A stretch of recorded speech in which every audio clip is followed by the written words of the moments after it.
Welcome everybody today to Novatec All-In. Every time we do one of these podcasts, we're going to have a special guest focusing on conveying, blending, and drying. We had a customer in recently, and that customer said this was the best day that they've ever had of getting information from the supplier. So this is our way of trying to make that happen virally for all of you out there. Cheers. Nobody wakes up in the morning wanting to dry. They do it because they have to dry. Costs money. Doesn't make money. It costs money. Right. We're talking about hours, hours of time, and I guess it depends whether you're a 4-hour person or a 6-hour person. You're always going to go longer than probably you need to. Let's say that every dryer is producing 100 CFM, and so we're like, okay, everybody's equal. But then, to your point, Joshua, what you were talking about is how is that being delivered? What your blower might say it can perform, and then what is the air actually doing once it gets to the hopper? You know, that inlet tube becomes so important. If they have to measure it and they find that it's not right, it's too late. Okay, welcome to another episode of Novatec All-In. I'm Conrad Bessemer, president at Novatec, and with me today, got Greg Washburn, Tim Noggle, and we have special guests. And Greg, you're going to do the honors of introducing our special guest, right? I will. So our guest today is Joshua Belisle. I never do any type of like background prep because usually I just know everybody's things. But I realized last week how much time has gone quickly since Joshua joined us. So I actually went back to look. So it was August of 23. So that we first contacted Joshua, and that was through David Briscoe, if you remember. I didn't remember that until I was looking. Exactly. Yeah. So Tim and I actually had dinner with Joshua in August, but it wasn't until November. It was actually the Cyber Monday. It was the Monday after the long Thanksgiving holiday weekend that Joshua joined us. Even though he made the trip up to Baltimore, he wasn't too scared of the northern weather because he was moving from Texas. Luckily, he's an East Coast guy from a college perspective, so UVA grad. Yeah. And he has an East Coast girlfriend. Yeah. Really important. That always helps. We're not going to talk about what's the compelling reason for these. So, and then I peeked at a couple of key dates. So it was by April, mid-April, so only 5 months in, that we'd actually purchased all the ANSYS tools that Joshua plays with, which we'll get into in a little while. And then a month later, we actually took him to NPE. So he was here less than 6 months when actually Joshua got indoctrinated to NPE 2024. Welcome to the world of plastics. Yeah, Exactly. Throw you in the deep end quickly. I always joke that that Joshua got taught the art of drinking coffee at 11 p.m. that week.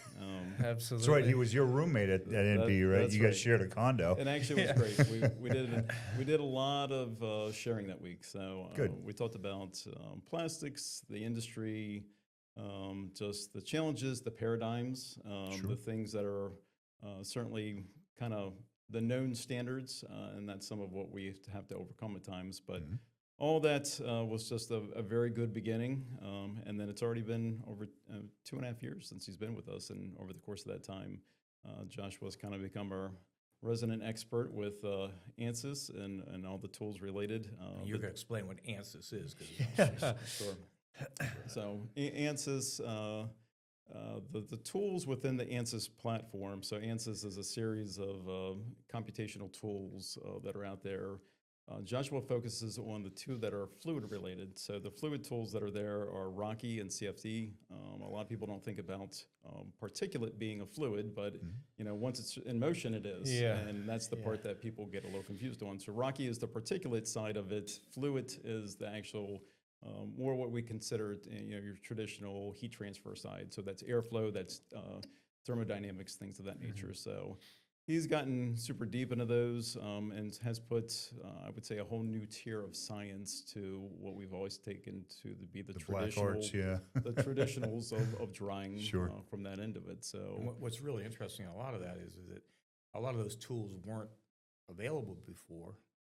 Through at least not unless you're at a university level or something like that. Yeah, go to a university. They had some mega mainframe type Now you can do it with a fair amount of memory, of course. Yeah, horsepower Yes. PCs, but Yes. still PCs, Need right? some Yeah. GPUs. Yes.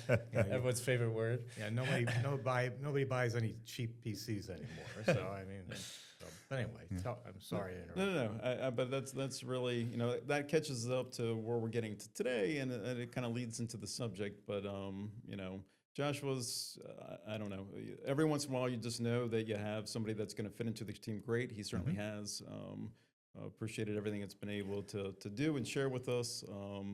Obviously has some good hobbies to go on top of that. Avid golfer, does some simulated leagues, and has moved a couple times in downtown Baltimore. But what's your general impression of living in Baltimore for 2.5 years so far? Honestly, Baltimore has been such a pleasant surprise. I mean, growing up in Austin, I definitely had a taste of city life for sure. But in Austin has, become closer to New York City than what I grew up in. Big migration, right? Yeah, to Boston, there's Google buildings and all sorts of stuff. But Baltimore has been really pleasant. The people are very nice. There's a lot of conversations. You meet a whole bunch of people, which I love doing. I have no problem going and sitting down at a countertop on a Friday night and sparking random conversations. Well, and you've convinced your then girlfriend, now wife to be. Yes. And she's relocated to Baltimore, working in DC, right? Yep. So now, we're both here, and we're right in Fed Hill, which is nice. Is always popping, as Sure. they say. Ravens and Orioles games. Makes parking a challenge, but besides that, Exactly. But besides that, there's people out all the time. for you and half of the department, since I think half the mechanical staff lives on your block, I think. Yeah, exactly. But no, Baltimore's been great. Honestly, the weather, you become a little spoiled in Texas where it's warm all the time, but June, July, August, especially at the summer camp. I mean, it was 110 degrees, but here the days are so long. You can play golf until 9 p.m. It's awesome. Well, we keep alluding to, you obviously were born and your family is from Texas. You're a Texas native and very proud of that. But you actually have spent a lot of time outside of Texas. You haven't been a full-time Texas resident in quite some time, right? Yeah, for sure. High school, you went to Tennessee, right? Yeah, I was at a boarding school, an all-boys boarding school in Chattanooga, Tennessee, Macaulay School. Little shout out to the alma mater, Yeah, right? and then used that, went to the University of Virginia. Mainly I chose Virginia because they didn't make you pick an engineering path, and I didn't necessarily know where I wanted to go. And then through taking courses and figuring out things, I was like, mechanical, I think is the spot for me. Sure. And I like tinkering with things. It's nice and broad. Mechanical gives you a good basis for everything. But even Greg and I, from an unbiased standpoint, it was interesting because we had a very candid conversation when you first were coming on board about the fact that even though you're highly technical, you also made it very clear that you would love to be customer facing to some extent, which always kind of leads us into more of a product management type of role. So you've certainly started to go down that path and help put a little bit of numbers behind what we've always just relied on Dr. Haney's brain to be for as far as drying science. So, of course, Dr. Haney is our VP in charge of drying. And shout out to Mark Haney, and that's right. That was on one of the previous podcasts. Yep. Mark has definitely been here, but yeah, it's one of those things where you've had the opportunity now to go actually visit customers and see some of that stuff firsthand. So just from that end of it, what has your take been on actually getting to see facilities? It's one thing to go to the show and see stuff kind of in action, but it's different to go to a plant and see people actually making because we stuff. see a lot of static equipment here, right? But to see it in use and application, what would have been your impressions on that? Definitely, everyone's different. I think that's the biggest point of emphasis that I've noticed is a lot of people, even though it's we're plastic processing or we're injection molding or we're extruding, whatever we're doing, everyone still has their own twist on everything. Sure. There's no standard plant layout. There's no expected norms of the situation and things like that. And I honestly think that's one of the beauties, but also one of the difficulties probably of this industry is people, whether you're coming from a silo or a gaylord or however you're filling your hoppers or how far your runs are, like all of those little things, while when you're setting it up, sometimes it's just how easy it is to put together, but sometimes there's drawbacks and there's hindrances when you do certain things. You know, certain decisions have certain consequences, pluses or minuses, Sure. And so I think that's definitely been the biggest takeaway when you visit these plants, is that everyone's doing their own thing, you know, and there's a little bit of black magic in it all. There's a lot of black.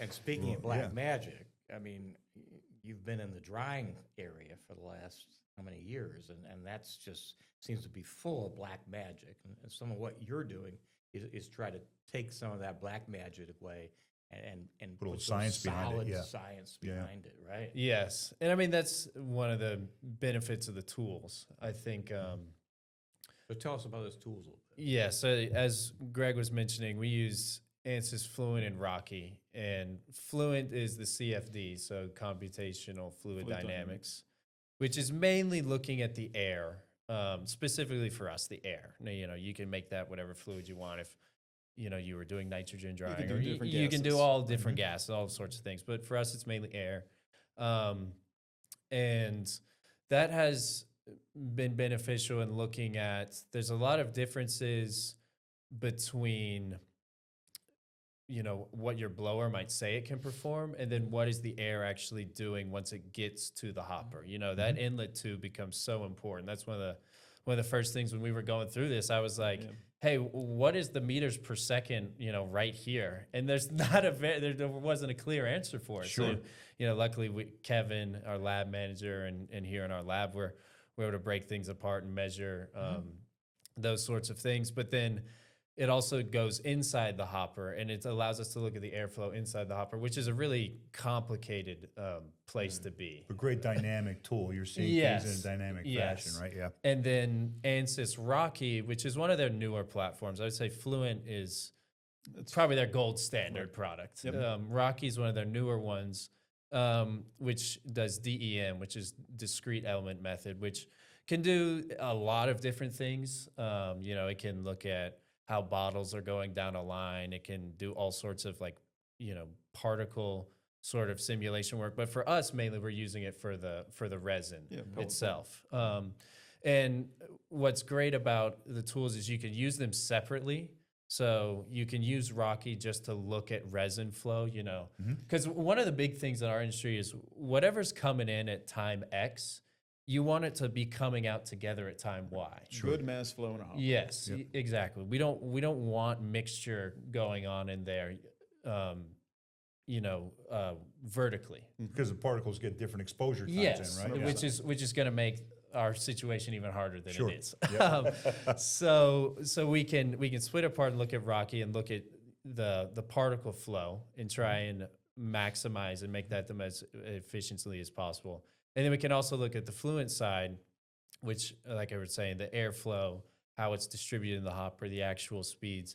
And then you can merge them together where they couple together and they piggyback off of one another. And you find out how they interact. Exactly. Okay. And the calculations work together where they basically ping pong back and forth, which takes a little bit more time, but it gives you a really in-depth look into how is the heat transfer working in different parts. How does, when you move, as the particles are moving through the bed, how is that interacting with the air now? How are those changing? And so you can get into some pretty interesting aspects with these tools that I would say are pretty difficult to measure in the field. It's hard to pick up a couple of meters per second within a packed bed with resin around it. So it's a difficult situation. You got this packed bed of thousands of pellets, and they're not always uniform pellets. You've got reclaim mixed in there. Sometimes the bulk density is a little bit mysterious and not always entered properly. You got all these things going on, and certainly I think what we're trying to do is use these tools to be able to better understand what goes on inside, Mm-hmm.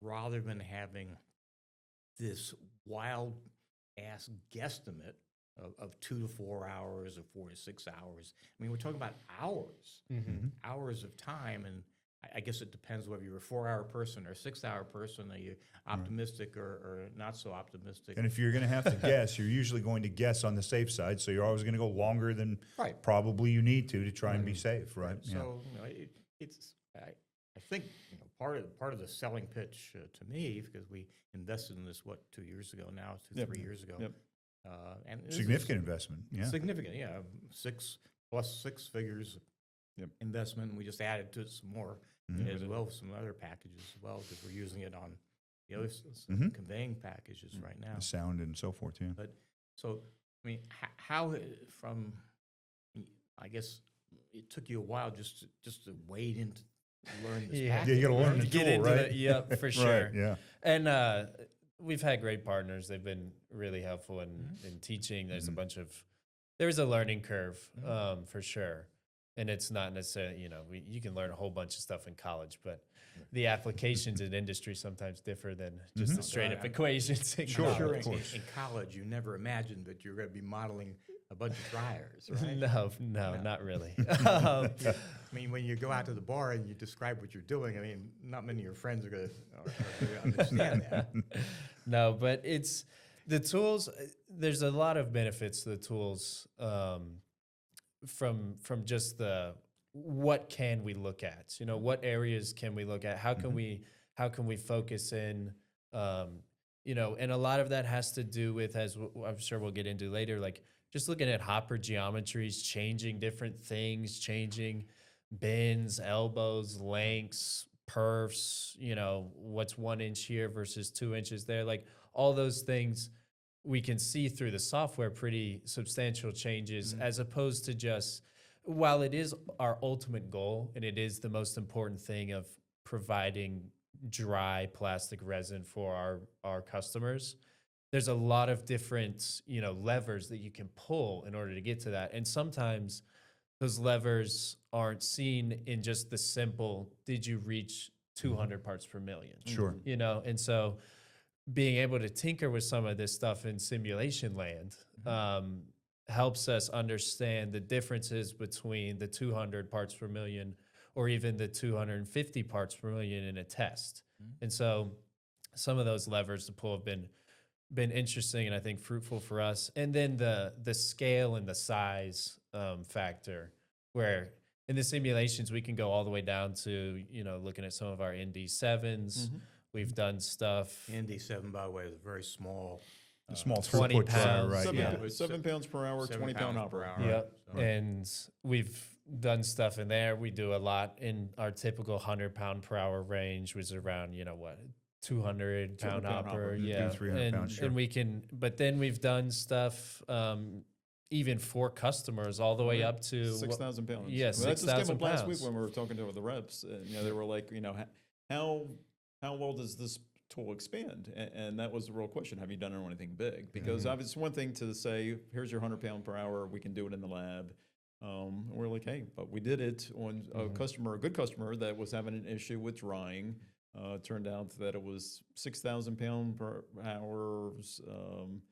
And I think they had PETG, I think. yeah, it was Yeah, yeah. PETG. So they were having some issues with that. And you did 2 or 3 different versions of Yeah. the diffuser layout. And I think they hit the second one and said, this works great, stop. Yeah. Yep. So we were pretty happy with that. Well, what's been really interesting I have the good fortune of talking to you all the time about these things and getting some of this feedback. And the fact that in what you were just talking about, Greg, this knowledge is scalable. When you not necessarily linearly scalable, and that's I think is sometimes some of the mistakes that have been made in the industry in the past is we would look at something from an engineering standpoint and say, well, if it works here, let's just make it bigger and it'll work there too. And it's not necessarily exactly that way. Correct. This tool allows you to more finitely define those things and how they are scalable. Yes. So that's that's been really interesting, and it allows us from a selling and an application standpoint when we're out dealing with customers.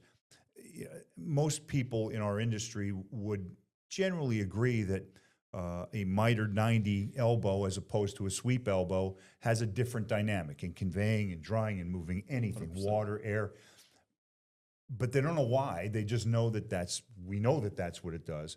This is lending more explanation of the why, and a little bit more finite, where we can actually explain in normal language, this is really what happens in those flow paths. And that's been very helpful. I think what comes out, the renderings, it's a visual. Yeah, exactly. And I lots think of we're all people- visual. Many people, most people are Most people visual. are very Yeah. visual. And Yeah. so when you can see these different flow paths of what's Yeah. going on, because part of the issue, we'll drill down into the basics The of drying, principles, yeah.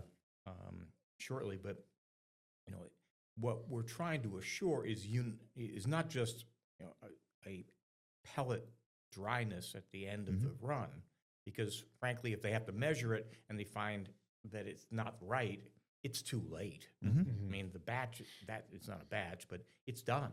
Okay, so you have to make a decision. It's got to be go on more with- anticipatory, right? Yeah, exactly. Based So- on the information. But even more so is the uniformity of that drying process. Sure. And a lot of the decisions that get made along the way by various people in this industry dictate that uniformity across that hopper. So that's what we model. So the modeling that Joshua works on then gets validated in the lab with the sizes of the machines we have exactly. here. And then Hugely we can important. extend it and scale it and make the tests that are appropriate, as you talked about. Yeah. Well, I think that's an important point. That's very, very valid in explaining what we're doing here.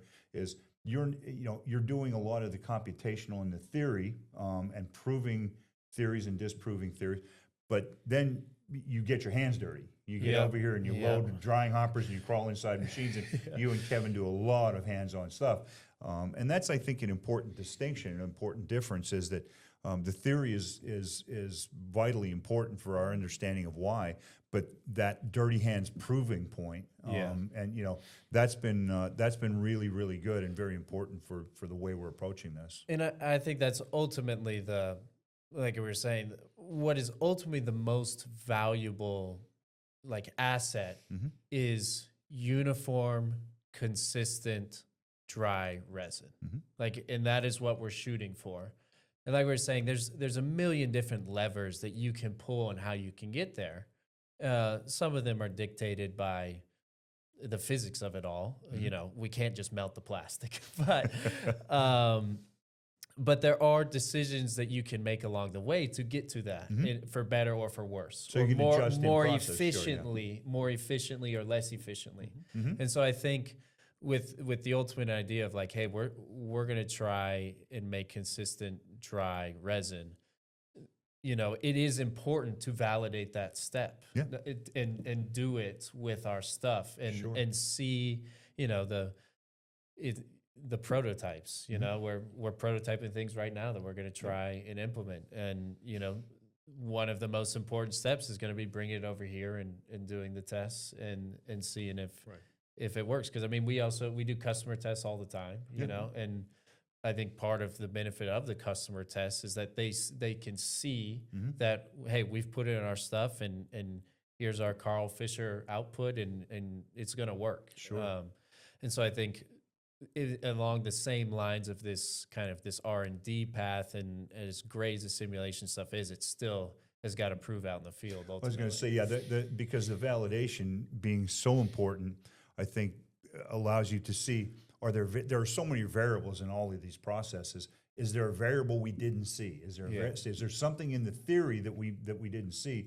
And I'm sure all your validations don't come out the way you thought they were going to, right? We've had some, that's the process. That's exactly. So what we're going to drill down on and talking about the pillars of drying, where basically the industry started with 4, and we think there really are 6 that we're going to talk about today. But I think it's one of the things, and Tim and I have talked about this over the last 20 years, when he isn't arguing with me about something, but about that basically nobody wakes up in the morning wanting to dry. Sure. Okay, Absolutely. this is not on their top 10 list.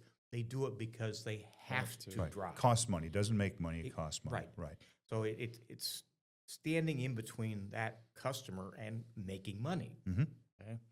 And so I'm always mystified as so if you have to do it, and God knows it's painful to do it right, Sure. but you really want to do it right and don't do it halfway. Okay, and one of the things we find because as Josh can attest to, we have multiple types of dryers in the lab from many competitors and our own as well.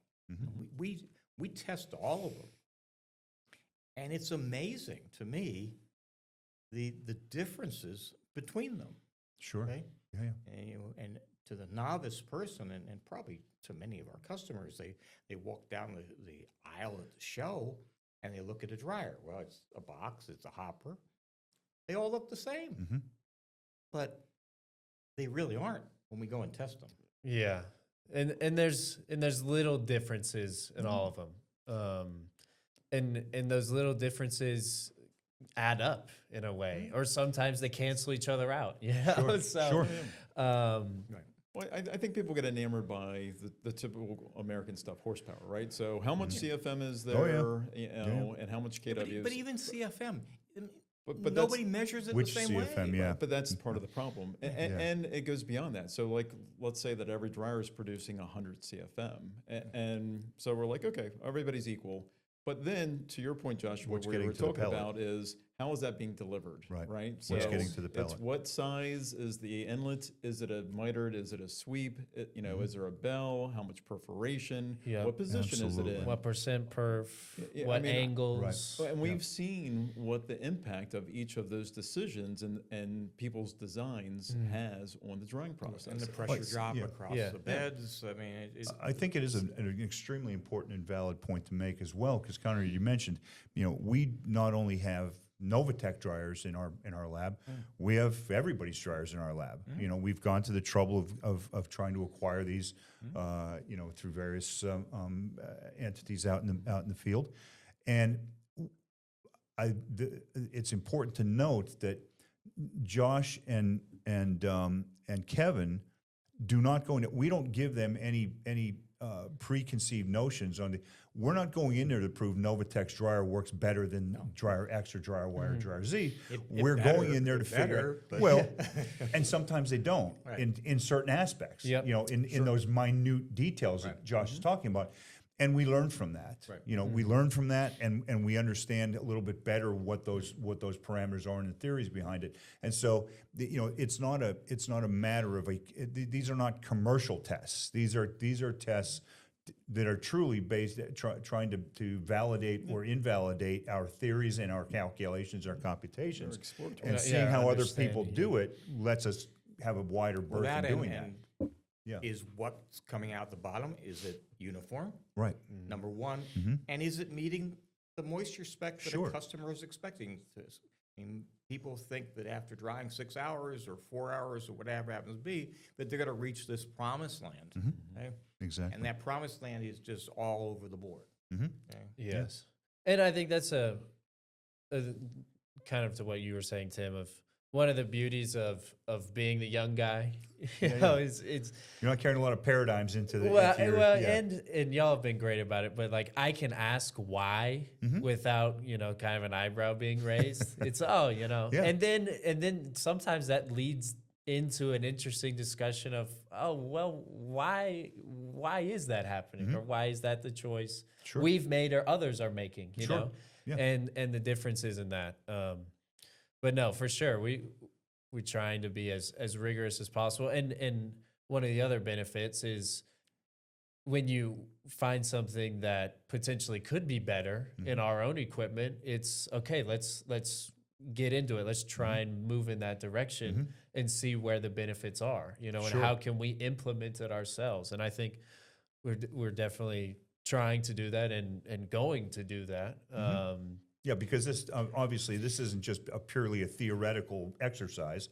I mean, we want to translate this into real applicable solutions for our customers that continue to make us better and Yeah. continue to make them better. Yeah. You know? I was joking about when the sales guys are in here, but as engineers, you always want to be working on, the Ferrari. Yeah. You want to be working at Titleist. Sure. That's where you want to be. That's where the excitement's at. And right? it's a fascinating industry, the drying of plastic resin, but at the end of the day, also some of the engineering behind it is you want to be, want to be the Ferrari. Absolutely. You want to be the Apple. That's what you want to. Well, I think the Ferrari to us, though, is making sure that the dryer is going to perform in a way that is proper for this huge cross blend of polymers that's out there. Well, exactly. Many will work really well with ABS or with a thing, polycarbonate, a thing. But then you get to the world of nylons, for example. That is, nylon's like a sponge and it absorbs almost to infinity. That's the real world, because most of the custom processors don't know what they're going to be molding. Well, because like us, they're always trying to make their product better for their customer as well, and they don't know what that means 6 months from now or a year from now. Maybe a whole resin that doesn't even exist today. Yeah.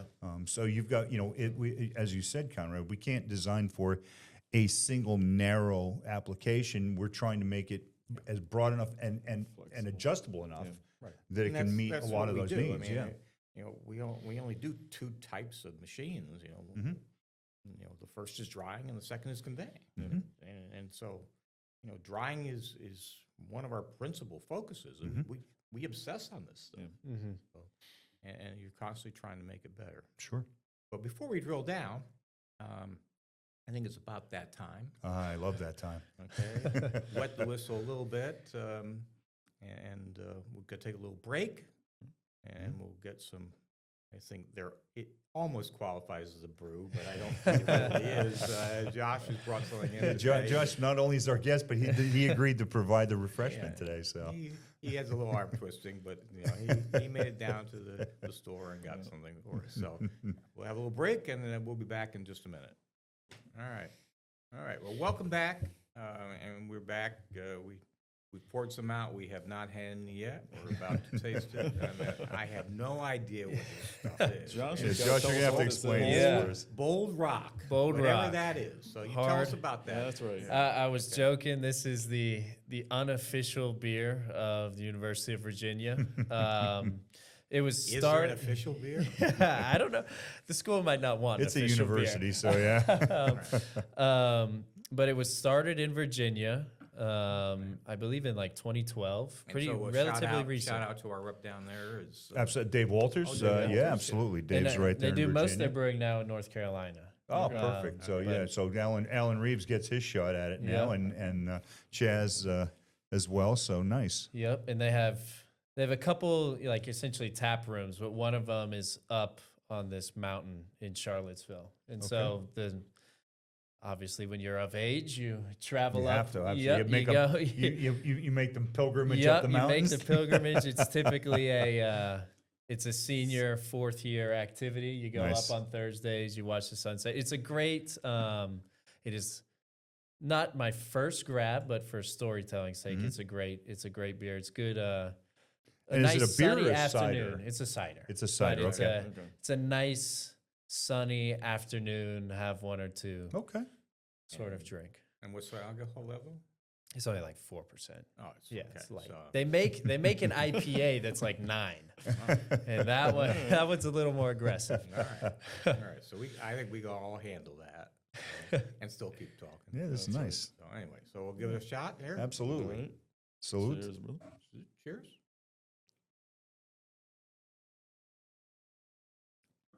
Well, that's nice.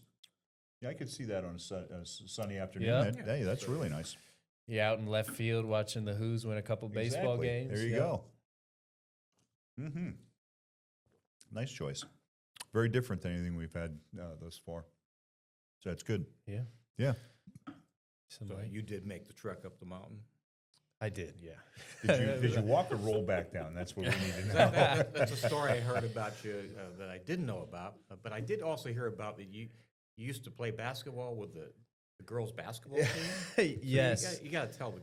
Yeah, that's a great, it's interesting history. Yeah. It's a great trivia fact. Hit people with Not exactly trivia. It was on your resume. I'm an NCAA athlete. But yes, I was a practice player for the women's basketball team at Virginia. Obviously, I chose school for school. My athletic career was over and going to be over. But I was playing pickup basketball in the student center, and this guy approaches me in a all Virginia jumpsuit. And, you know, they just won a national championship, all this stuff. I was like, there's no way this coach is about to ask me, you know, walk on from the rec center. And then eventually he reached a point in conversation. He's like, yeah, we're looking for women's practice players. And I was like, there it is. But it was great. But you're what, 6'4"? 6'3", 6'4", yeah. So it was a lot of fun. It kept me in shape-ish, running around, and definitely kept the competitive spirit alive. So that was... It was an interesting learning fact for me because I would have never thought of that. But, you know, for, say, any high-level women's sport like that, just like any high-level men's sport, you need to have practice players that are at or better than your squad. Sure. And so trying, you know, if they could find 5 or 10 women who were as good as that squad, they'd be on the squad. Right? Yeah, right? Exactly.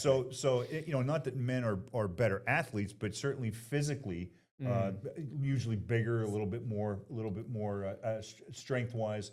And so it makes sense that they would want women to, you know, play against somebody who's, as you know, at least rivals their athletic ability. And you know, they won our blue-white scrimmage. Okay, so they weren't as good as you guys. Sometimes closed door scrimmages we get the best of them. But what was fun, you know, I was a point guard, shooting guard, you know, through high school and things like that. And I show up to the practice squad, and they're like, "All right, you played center for us."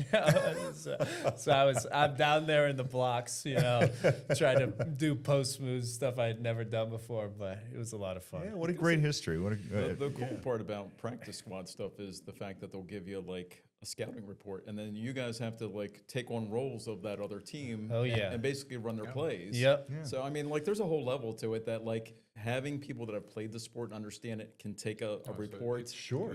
Analysis. Like Absolutely. Oh yeah. Yeah. So I mean, just show up. Yeah. And what was funny is one of the other practice players on the team had gone to another school in our district. It was an all-day school in Nashville. Okay. But he showed up, and I was like, "Well, I know you from scouting you in high school. You know, you're a mean left-handed jump shooter, you know." And then we'd run the pick and roll. It was pretty fun. But yeah, they would, you know, you'd show up, and they'd be like, "All right, you're 24 today. Here's what she does. She, you know, she only goes left. She's a left-hander, you know, so she only goes left." And you're like, "Okay, I'll try my best." You know? But it was a lot of fun for sure. But we all know that it really was for the gear, because you get good Virginia gear, Yes. and you had access to the center to be able to get in for games, right? Yeah, Well, access. Access. Got to you know, shoot in JPJ.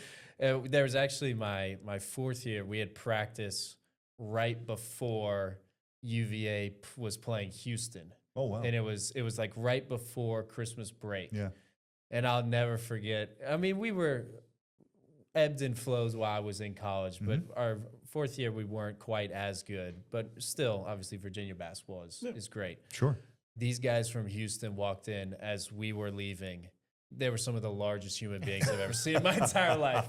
I was quickly thinking to myself, we might be in trouble in 2.5 hours. You know, Jay Billis is on the side watching them shoot. I don't think they missed a shot for 30 minutes. Yeah, that team was crazy. That's great. Well, you're definitely a dedicated UVA alumni. I mean, you're dedicated to the point where, as I recall, you had to wait a little bit to schedule your wedding for this year because you had to schedule around the UVA football schedule, right? Because you're getting married at the university, right? Yes, planning on getting married in Charlottesville, and they only do weddings on non-home football weekends, or you got to move to a Sunday. Nice. So. Well, fortunately, your beautiful wife to be is is a Charlottesville native, right? Yes. So she readily agreed to be flexible enough with you that you guys could pull that together. So that's awesome. Yeah, it's gonna be great. Very nice. It's a second full-time job in my after hours, but we're getting it done. Well, as long as it didn't interfere with your day job. That's fine. That's fine. But, and welcome back to reality with that. So I think one more sip, and then let's talk about the pillars of drying. Okay. All right. Yeah. So, 'cause that's, I mean, you've come from probably zero knowledge about drying resin to having some ideas about what we classically talked about in the pillars of drying with airflow and temperature, time, and dew point. And God knows in this industry, everybody knows dew point. It's the one thing they know. Okay? But it's the one number you see on the screen all the time. Let's just drill down right? and repeat. You know, let's talk about those four to start with, and then let's talk about some new things that you really would like to add to that. Yeah, absolutely. So, as you were just saying, sitting down with Mark first couple of weeks you're here, and the four things are heat, airflow, time, and dew point. Those are the four things, and within those four things, there's kind of sections off of it. So subcategories, or how to think about them. So the way I like to think about heat, which in my opinion is the overarching most important one, and Mark talks about this as well. Like, you can have -40 all you want going into your hopper. It's going to take 24 hours, if not ever, to dry. Because you don't excite the water molecules, right? I've heard the molecule story. You know? Yes. So we got to have heat in there. Sure, and absolutely. Heat is tricky because we obviously can't melt the plastic, but we want as much of it as we can. And so we kind of, that's the whole premise of the whole drying temperature. So you get up close to that point, but just below it. So you're exciting the molecules, you get everything moving, but you're not melting it. And that comes from the air temperature. That's typically what we're measuring. But through a lot of our simulation work, and even I'm sure people in the industry would understand, it's not instantaneous. There's a time aspect even to the heating. So in these typical Lance style diffusers, or even the cone ones in the much larger hoppers, the heat is going to be concentrated in the bottom at the beginning. And then it is going to essentially percolate up as the lower resin is heated up. So, if you're drying at 180, you essentially have to wait for the bottom layers to reach 180 before the air can be 180, because at that point it's at equilibrium. It's absorbing BTUs. Yes, as it's heating, right? and so they're equal, and then it's going to creep up the hopper.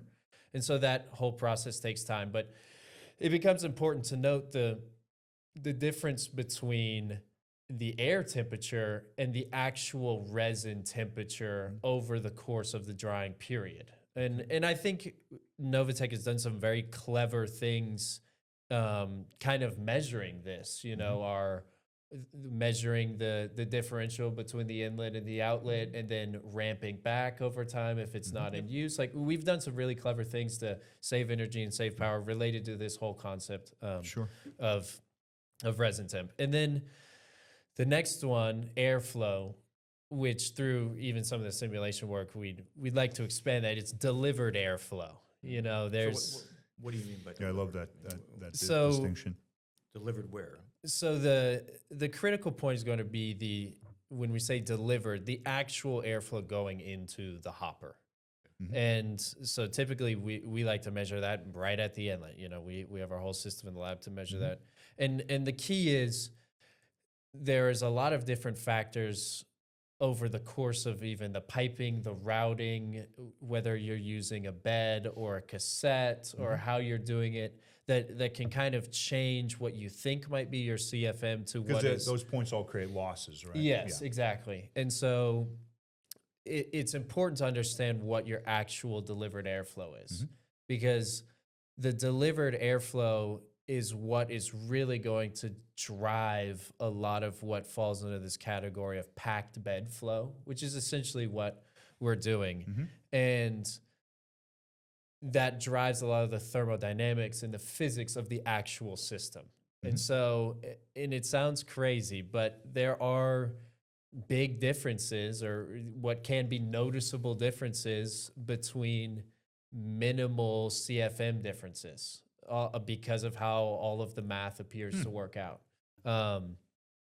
Which has definitely been interesting. You know, I think sometimes it's like, oh yeah, it kind of bounces around here. You know, maybe it's some days it's 70, some days it's 65, but like you gotta try and drive to what is your delivered airflow. And I think that's actually one thing in our central systems that we do great, our HB units, because I mean the HB, the heater blower, is hooked right there at the inlet. Like you are gonna get the airflow. You're getting what the intended is. Yes, right. and so I think that's a great design application that we have already. But Basically a booster for the desiccated airflow that Yes. you have going Exactly. through, on central drying.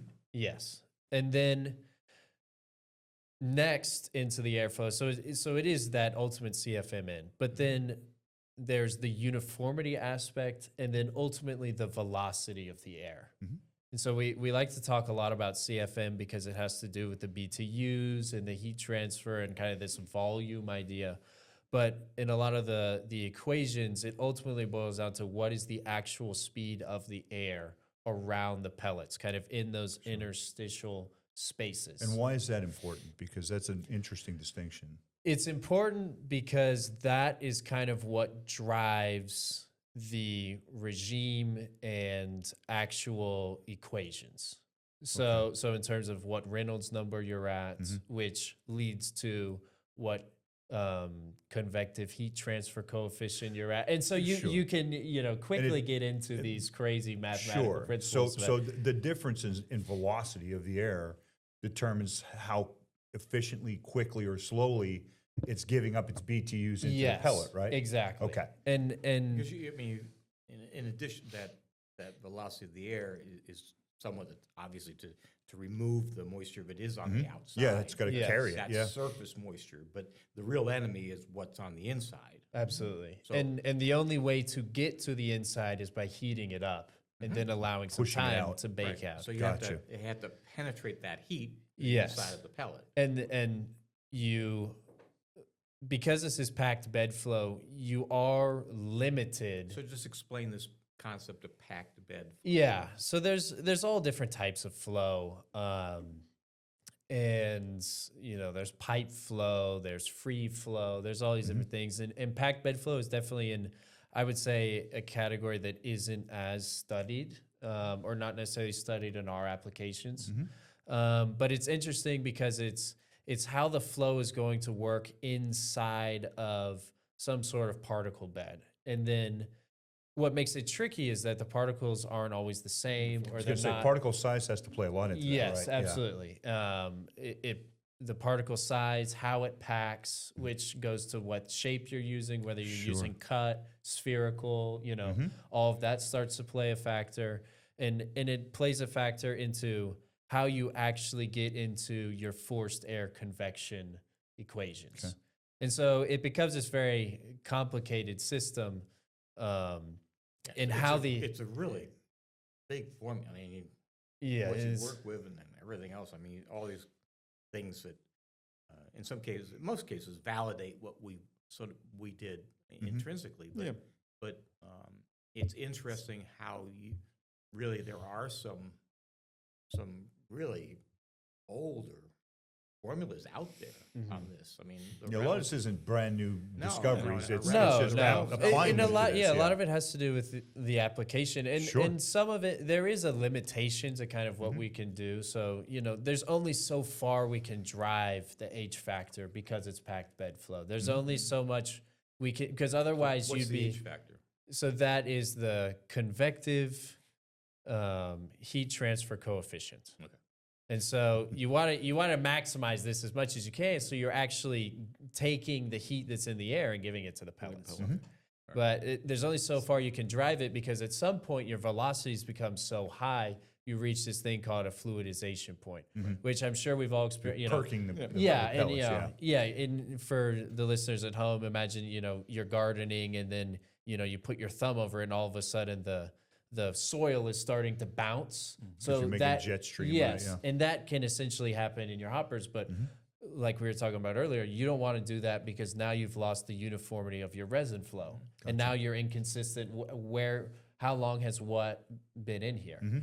And so it's this big balancing factor, but you're trying to kind of edge the line as much as you can, because you've got to heat it up to start the process of the drying. And then and that moves into the idea of time, which a lot of time is just resonance time. And this whole system takes time naturally. Unfortunately, this is never going to be it will never be an instantaneous action. It's going to take time for the water to percolate out of the resin. And then the other key point, which we were talking with a customer the other day, is the machine rate plays a huge part in this too. You know, the machine is going to be going at some point. Whatever the rate is. And we got to jump on that train, you know, when it's time, and we have to be ready for that. And so there is a balancing factor in that. Sure. And so sometimes that involves dialing back the temperature in certain situations. Sometimes it's maybe not filling the hopper as much. There's a whole way of people playing with some of these parameters because they vary know, the outcome. so yes, and to match your machine rate, because you know, even though we spec some of our systems for 100 pounds an hour, sometimes the shop run might only 40, be 40. right. Yeah, exactly. And so we have to play with the parameters. And then the last one that we talked about is dew point. And as Conrad said, you know, dew point is kind of the only thing that people seem to overly care about, as opposed to. I think it's because it's so easy to measure. Frankly, it's a fairly inexpensive. And it's a pretty consistent specification. You know, almost any process data sheet from a resin manufacturer is going to call out the dew point they want you to have it at, knowing time, temperature, and dew point.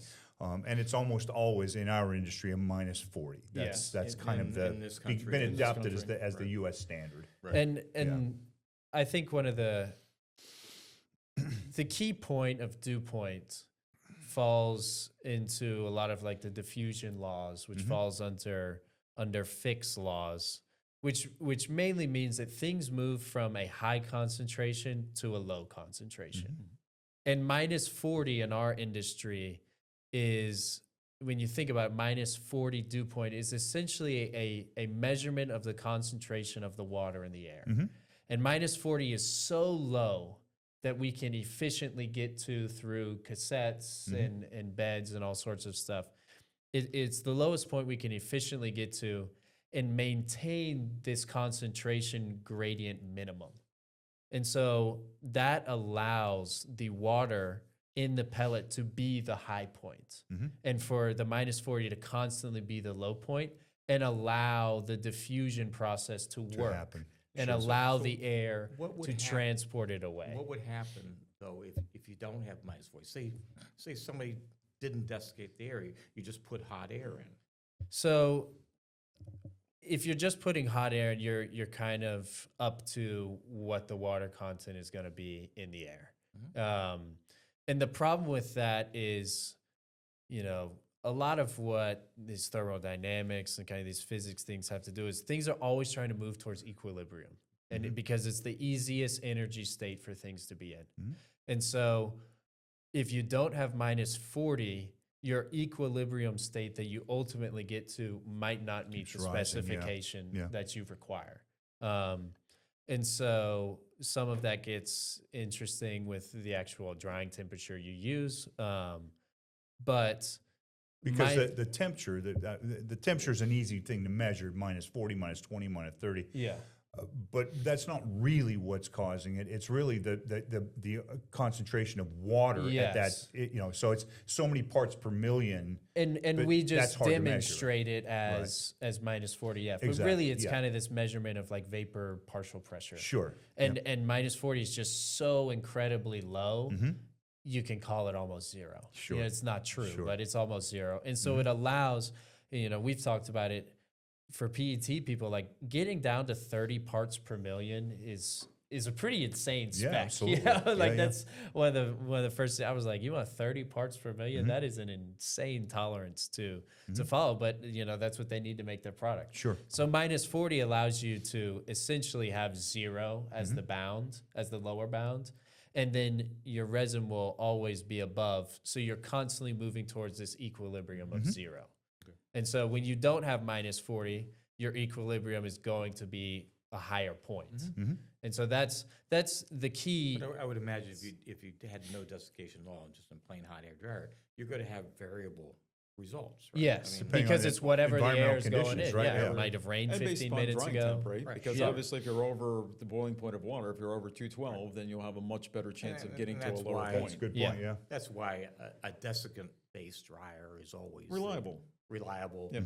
and it goes- Takes the environmental factor out of it it. takes that out, which comes back to uniformity. Absolutely. Yes. Yep. 100%. So- And I think the uniformity is the part that we've probably harped on the most in kind of our R&D studies is because going back to airflow, when you want to make sure that at all points in your hopper, especially radially, cross-sectionally, you're at the same velocity throughout. Well, and that's where pressure comes into play, right? And this is what we talk about all the time is the fact that we're pressurizing the bed to be able to get a better uniformity within that bed so that as you're expanding that air to fill the volume. Yes. Because velocity is one thing, but at a certain pressure, that's why you have when we talk about standard airflow versus actual airflow, standard airflow is at a certain pressure, right? So we're looking at this at a specific pressure level, which is why the type of blower that you're using comes into play becomes and why important, it's yep. important, right? Because you want to have a pressurized bed so that you're not going into a vacuum at a certain point in your hopper where all of a sudden now it's just trying to escape and you're actually starting to lose heat before you even get out of the hopper. Because pressure in a way is a way of measuring quantity. If you think about it, the pressure in this room, if we up the pressure, that would mean that there's more air in here. It's pressing out essentially. And so we need some pressure in our bed to fill those spaces. And they're tiny little spaces between the resin, but we have to fill it up because as Greg was saying, if you have the velocity, but you don't have the pressure, you're not going to get the same interactions around the resin that you think you're getting. And so that's where pressure becomes important, which has a lot to do with bed size, and it has a lot to do with some of your hopper geometry specs. What is your diameter? What is your height? Obviously, we have to follow certain L/D to get proper resin flow, but you don't want to utilize that and then compromise your airflows. Right, and I think one of the views you have is looking down from the top and seeing the dispersion, the dispersion, which was interesting too. And probably Dana back at the studio can put one of those views up, but can you just explain it to people what that shows? Yes. So in some of our simulation studies, especially on ours, we've been able to see really good uniformity. And we think that a lot of that has to do with the hopper construction decisions we're making. And so what that creates is you get this nice, consistent velocity from the inner tube boundary to the wall, which is going to put all of the resin under the same conditions, no matter where it's flowing in the path, because that is just going to be random. Sure. And the key is that you want that throughout the entire bed. And so you want that even all the way down right at the beginning where your diffuser bell or cone is going to be. That is kind of the starting point. If you have an imbalance there, you're going to have an imbalance throughout the rest of the bed. Because at some point, right when you click on, the air, if it's moving and if there's a bias to one side or one location, you're going to start the thermodynamic process there a little bit sooner than you're starting the other side, and then that becomes this this imbalance throughout the system. And it just follows through the whole process. And I think some of your images, I think Dana can put up ours, but some of your images also show what happens when people make some changes. Yeah, to some that. imbalance processes. The imbalance right. and that imbalance basically is going to mean that you don't have the same results from the middle to the side. You're going to get inconsistent drying. Yes, you want Essentially, what you want in your hopper construction geometry is you want the resin at all points to be under the same conditions. Now, those conditions are going to change based on vertically where you are in the hopper, but you want horizontally and radially it to be very consistent. Because if it's all flowing consistently down, then that level will be the get to the same. next conditions as it moves down. Exactly. Right? And when you create inconsistent radial air conditions, you're going to get inconsistent resin outputs. And so Sure. then Makes it's just sense. going to come up to, when did you take your sample? You might get Sure. a good shot and then a bad shot because of how because of how it came out. And you do see different side to side sometimes. Sometimes, yeah. And a lot of times you'll see differences, inside to outside, based on some bell constructions we've looked at. Like if you shoot too much air down and you don't get it out to the sidewalls and going up, you can basically get, some inner heat and it doesn't reach the sidewalls or the side cones. Well, we also saw that on some of the diffusion, right? So people that chose to use a miter 90 or some of those really short sweeps where, you got to remember, like the way that air will stick to a wall and you're coming around this really sharp turn, there's this bias to stay to the outside. So all of a sudden you have this little extra pocket of air on one side because it doesn't have enough time to come and become more laminar in their flow. Yeah. So you actually get this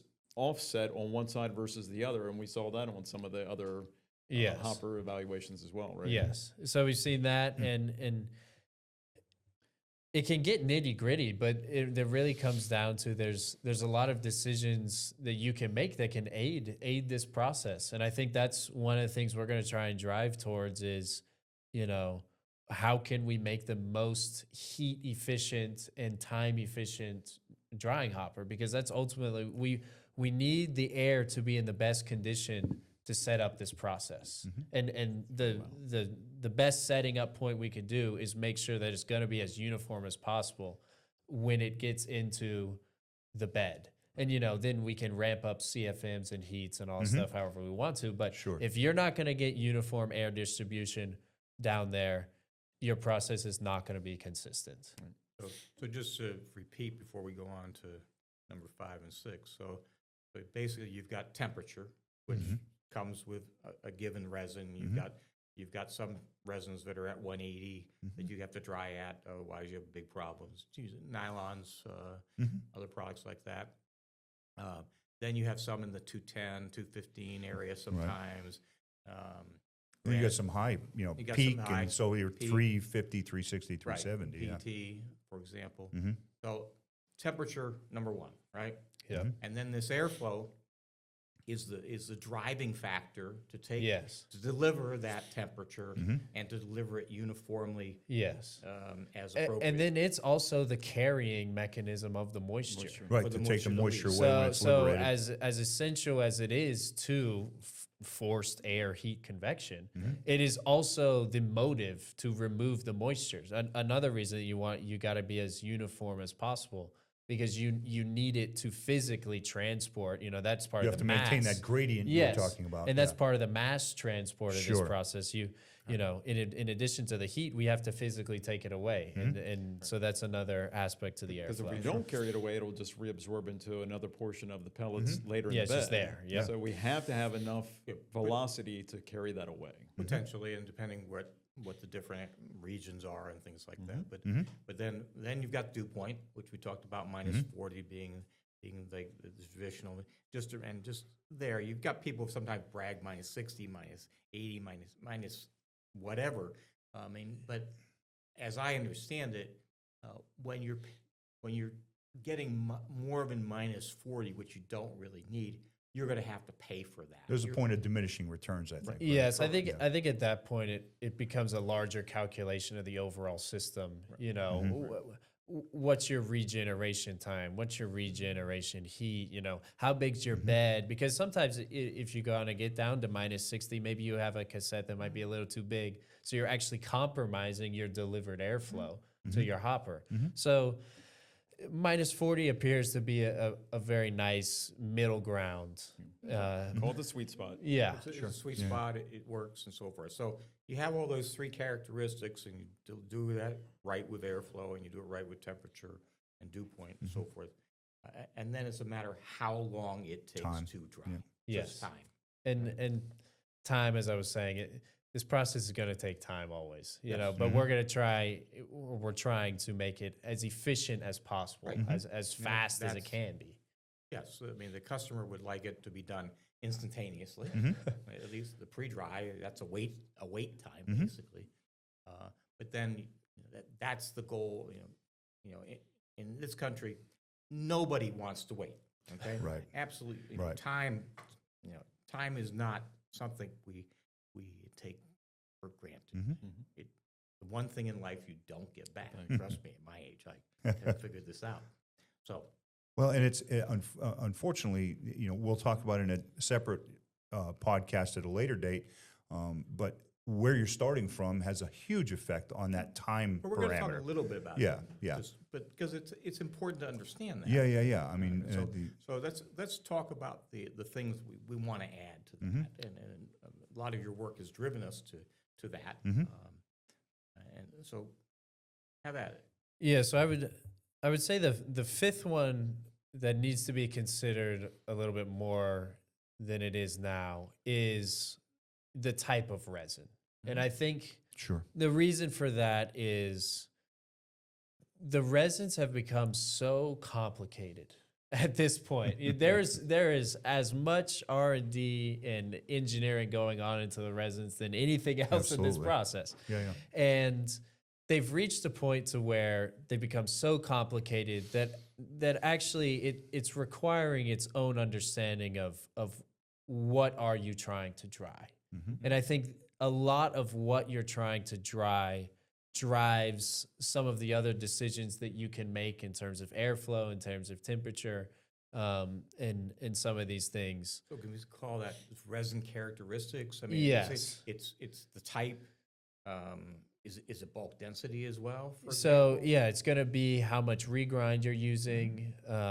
It's going to be additives. It's going to be. You can even get down to the cut because different types of cuts are going to pack into the hopper differently, and the way that it packs changes how much actual void space you have in there. How much void space is going to affect your air and your velocities, and so I really think that with how complicated it and the mixing and the matching and all this stuff, we've got to understand better what people are trying to dry.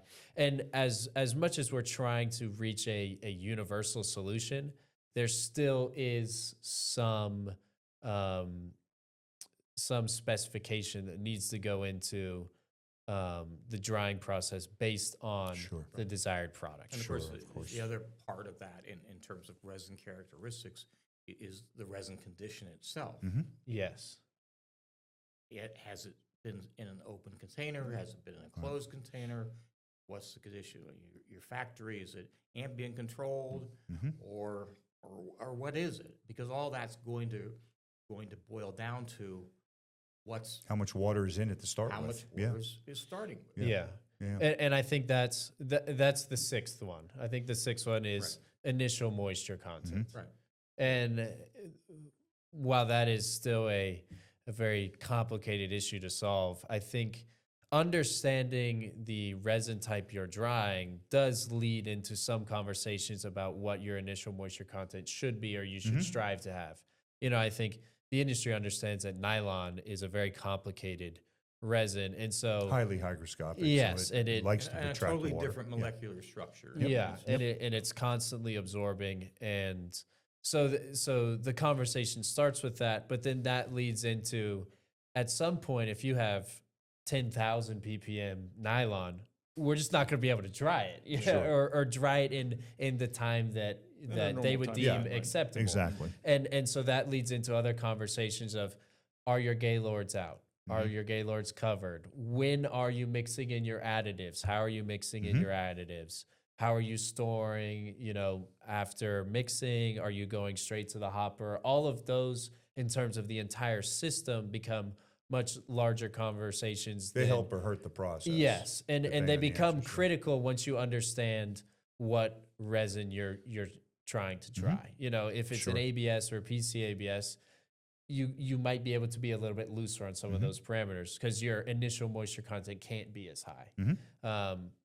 But understanding, And just to drill down on that, I mean, basically, they can't go much higher than oftentimes around 3,000 ppm, as I recall, most of the time. Yeah, I mean, certain resin, every resin has its saturation point where it can't absorb anymore.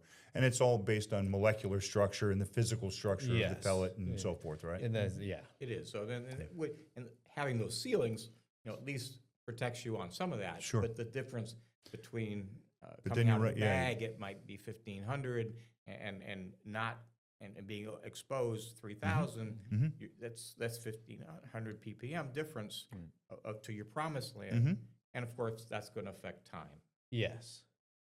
Well, because not only does every resin have a saturation point, every resin also has a rate at which it is willing to give up that moisture, and some are highly saturable and also like to hang on to it once they get it, and that's the worst case of all of them, right? Yeah. And that's some of the convoluted math, in my opinion, and it really does break down into how high are you starting and what is the resin, because that can drive other factors in the system that we're going to try and figure out to the best of our abilities.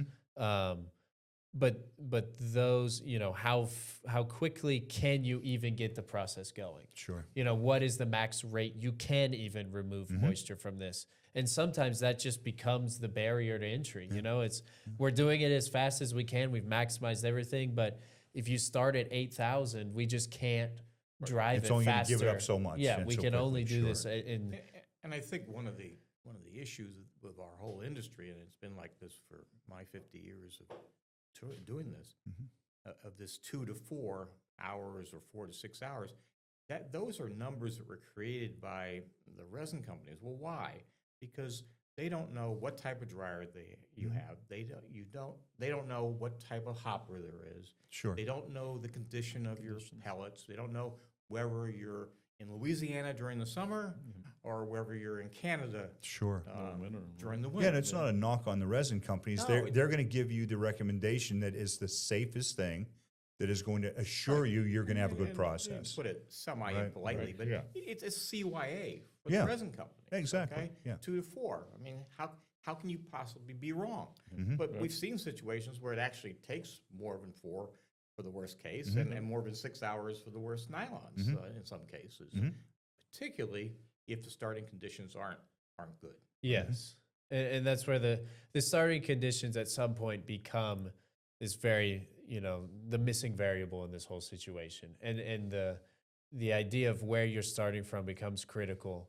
But at the same time, you can still reach an efficient point in your process by maximizing all the other variables and pillars in the situation. Yeah, you've got, I mean, that's like table setting. You've got to make sure those things exist. You've got to make sure you have a good hopper. You got to make sure you have the right airflow. Temperature will go on that, but it's going to be uniform and so forth and so on.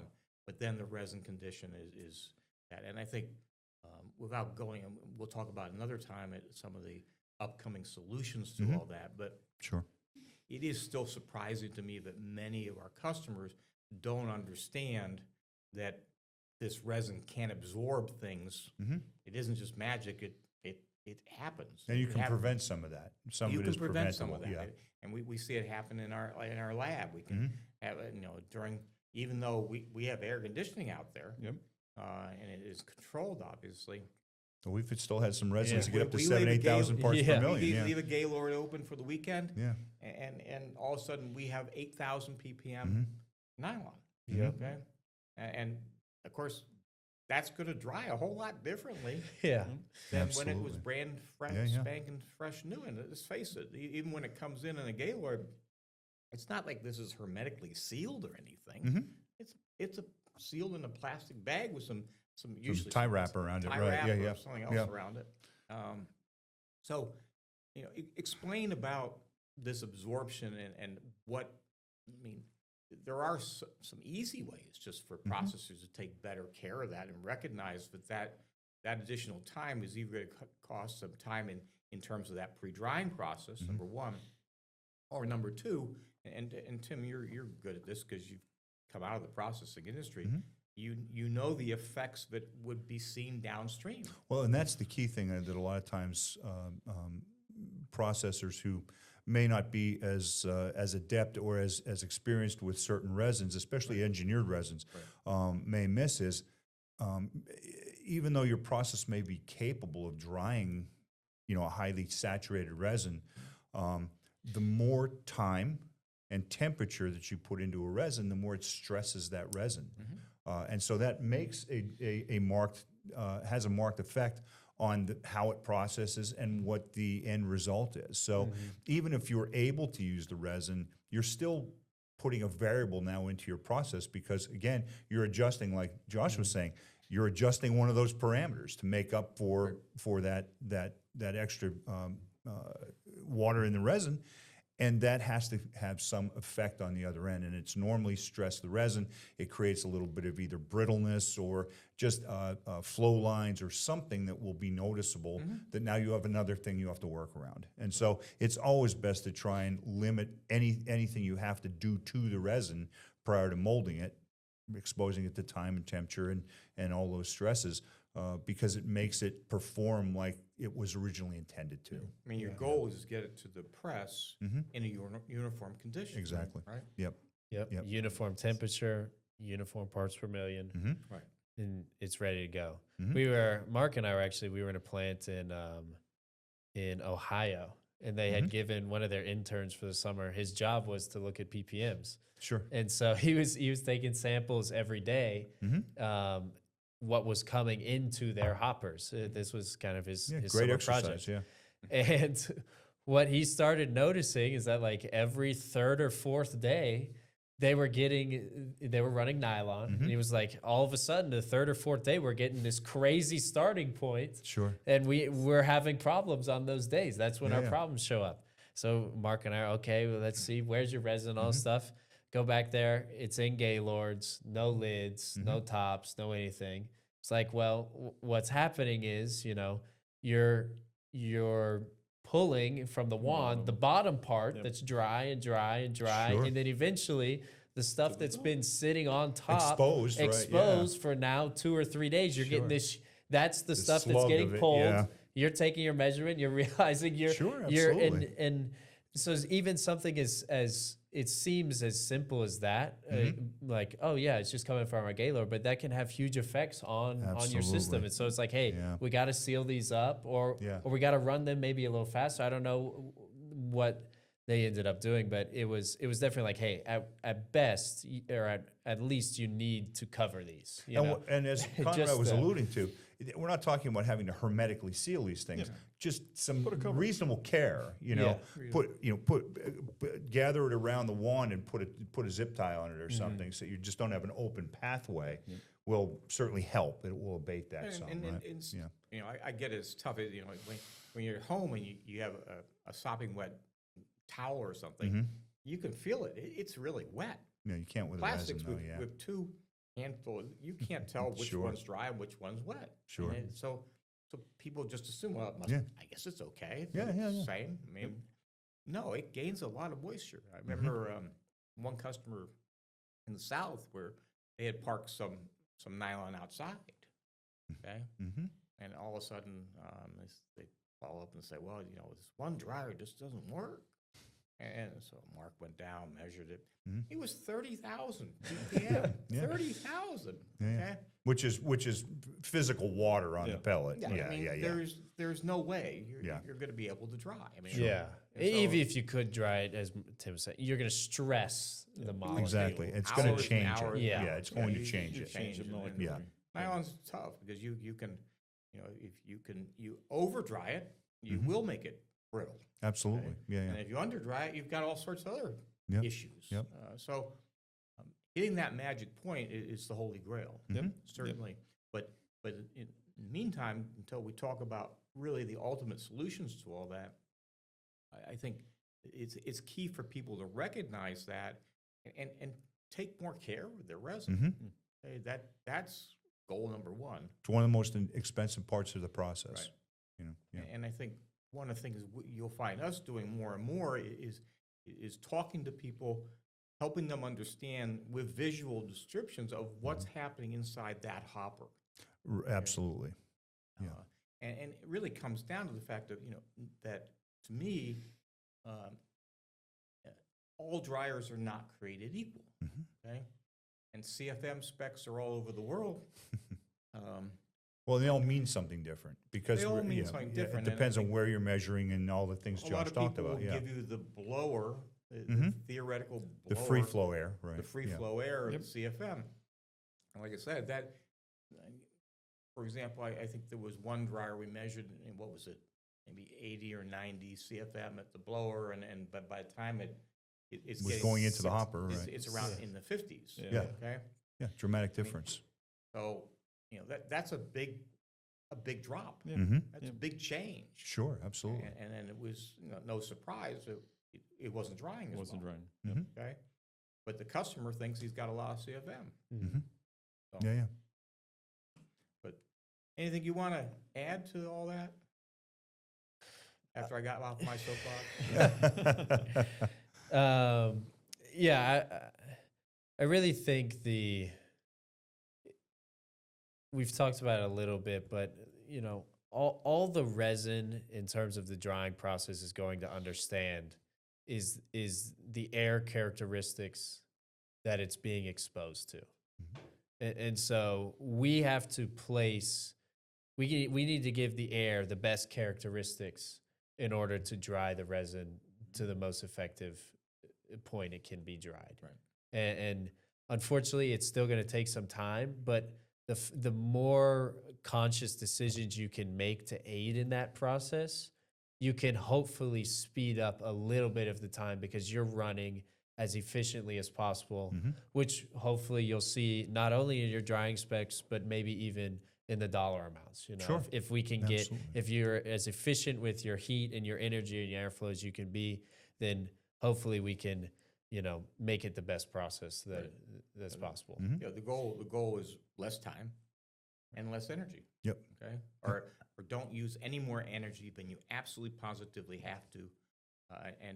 Right now, I would dare say that if people follow the general guidelines, a lot of times they're probably over drying, and maybe 40% of the time they're under drying. Okay, and so that's just a crazy situation to be living in. When I think back, well, we really haven't moved the mark. We've changed the media, for example, going from just beds, Desk and beads to more solid cassette, but media. It didn't change the basic drying process. It Right. changed the convenience of the media format, but it didn't change the basic drying process.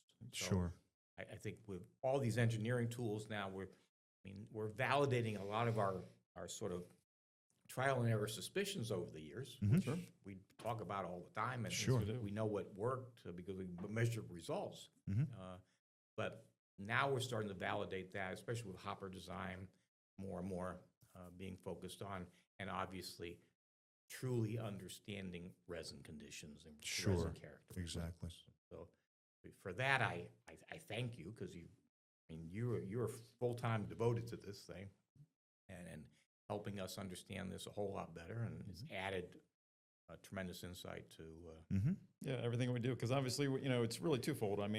Obviously, it's equipment design, on one side of it, where we're trying to maximize that exchange. This is a giant energy exchange equation, right? Absolutely. So the most efficient thermal transfer that we can create based upon the application that's in front of us. And that's the other piece of that I really feel like we're honing down on, because the better we understand the application, the better we'll understand how our dryer will perform in that condition. So really, it's that twofold piece that you've really started to lock in for us. The bottom line is we obsess about drying. We live what we do. and breathe drying. This is what we do, folks. So Brought me in it. You're getting the sickness. you are getting that sickness, and hopefully we'll keep bringing some more solutions. And we have a lot of data now. We can really talk visually with many of our customers, let them know what's truly happening and how they can improve their process dramatically. And it's truly already affecting our designs and so forth. I mean, Absolutely. all of your team 100%. has really embraced this and Yeah. are using this information and really pulling that, from Josh's Current knowledge. designs, are directly impacted by simulations that Joshua runs for the team. So, Yep. I mean, it's real-time impact of simulate, roll it into a design. Yep, absolutely. Tim, anything to add? No. I mean, I think we've covered a lot of ground here today, I thought it was important to tie back that this is, although a lot of it is theory, it's being put into practice already. This is, we're utilizing it as we learn, and when new applications come up, they end up on Josh's desk very early on. The good news about the theory yeah. is that when we validated, we really found that the theory makes a lot of sense. Yeah, absolutely. I mean, Yeah. we're not writing our own theories here. Right. The packed bed makes a lot of sense. Was pioneered, I think, originally for grain drying and things like that. Sure. The only difference was grain doesn't quite absorb the same way that some of these pellets do. Right. Yeah. Well, again, as always, we appreciate our viewers taking the time to join us and listen to the information we had to share. If you found this information helpful, please don't hesitate to reach out to us. You can certainly speak to any of us on the platform today. Joshua is available to answer questions and help with challenges that you have. So just let us know. You more than welcome anytime to reach out to us at www.novatec.com. Thank you. Thank you.